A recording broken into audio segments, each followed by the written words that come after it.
Bonjour à tous et bienvenue sur Radio Apollon. Et aujourd'hui on va se retrouver pour une vidéo, alors un petit peu en retard certes, mais j'aimerais parler du bicentenaire de Napoléon et notamment des polémiques autour du personnage. Alors, on ne peut pas célébrer une partie de la vie de Napoléon tout en condamnant une autre. Vous savez, souvent c'est la phrase je prends Bonaparte mais je ne prends pas Napoléon.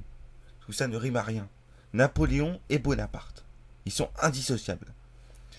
Et c'est par ses conquêtes que l'empereur a poussé au sommet la grandeur et l'héritage français, poursuivant ainsi une œuvre commencée sous Richelieu. Alors, on va souvent lui reprocher il a rétabli l'esclavage, il était misogyne, il aimait la guerre, il était un suprémaciste blanc.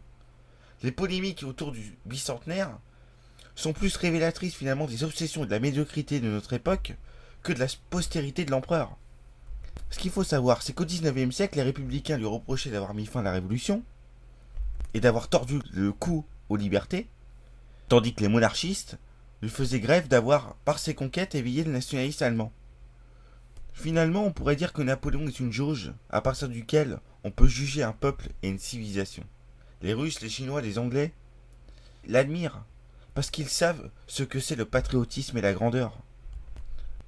Nos contemporains le tirent vers le bas de querelles médiocres qu'il aurait balayées d'un revers de main méprisant.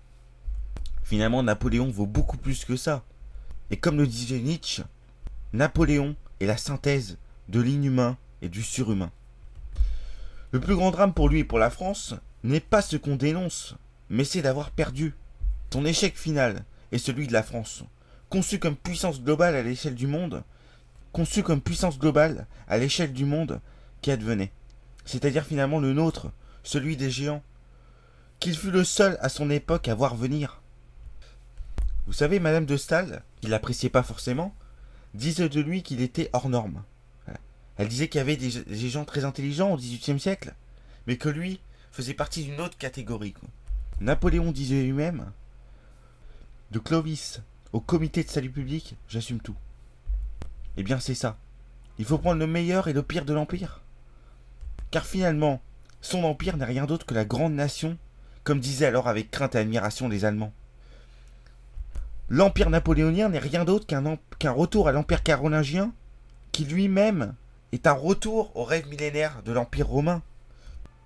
Napoléon est la continuité et l'achèvement de l'œuvre des 40 rois qui ont fait la France, à la fois pour étendre le précaré national jusqu'alors étendu à son maximal, la fameuse politique des frontières naturelles, mais aussi on oublie pour sa politique mondiale et donc maritime, qui ne pouvait que rencontrer l'hostilité inexpiable de l'impérialisme anglais.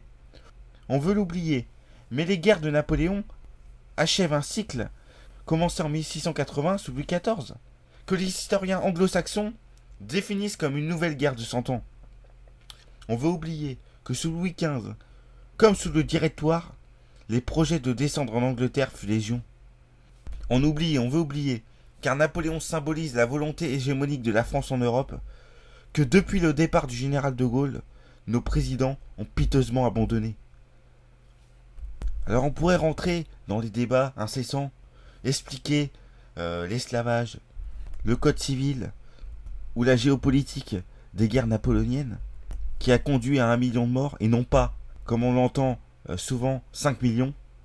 Mais tout cela finalement est secondaire. Car ce qu'il faut retenir, c'est que l'histoire est tragique et qu'il n'y a pas de crime à confesser. Les Anglais disaient never complain, never complain. Excusez-moi pour mon anglais. Il y a seulement une défaite à pleurer. C'est pourquoi il aura à tout jamais mon amour et mon admiration. Il est le plus grand personnage de l'histoire de France.